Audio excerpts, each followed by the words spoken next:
मराठा आरक्षणाविरोधातील जनहित याचिकेबाबत भूमिका स्पष्ट करा. मुंबई उच्च न्यायालयाकडून राज्य सरकारला नोटीस. सर्व प्रतिवाद्यांना 4 आठवड्यांमध्ये उत्तर देण्याचे निर्देश.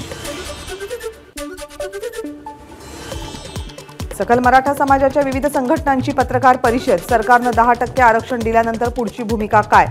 जरांगे पाटील यांची मागणी. या संदर्भात आणि इतर विषयांवर भूमिका जाहीर करणार. आज देशाचे पंतप्रधान प्रत्येक दिवशी पूर्णपान जाहिरात देत आहेत. त्यामध्ये मोदींची गॅरंटी देत आहेत. पण कुणाच्या पैशानं ही जाहिरात दिली जाते? जनतेच्या पैशानं हे गॅरंटी देत आहेत. शरद पवारांची टीका.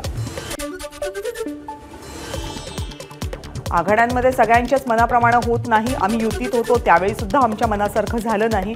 आघाडी धर्म टिकवण्यासाठी आपल्याच मनाप्रमाणे होईल हा हट्ट सोडायला हवा. संजय राऊत यांचा प्रकाश आंबेडकरांना सल्ला. प्रकाश आंबेडकर पहिल्या दिवसापासून सकारात्मक, पण महाविकास आघाडीचे लोक त्यांचा अपमान करतात. लवकरच प्रकाश आंबेडकर आपली भूमिका जाहीर करतील. नितेश राणेंचं वक्तव्य. ऑनलाईन लॉटरी जुगाराबाबत संजय राऊत यांनी पत्र लिहिलं, कारण येणाऱ्या निवडणुका नजरेसमोर ठेवून हप्ते गोळा करण्याचा त्यांचा हेतू. ऑनलाईन जुगारासंदर्भात मातोश्रीवर हप्ते गोळा करण्याचं काम सुरू आहे. नितेश राणेंची संजय राऊतांच्या पत्रावर प्रतिक्रिया.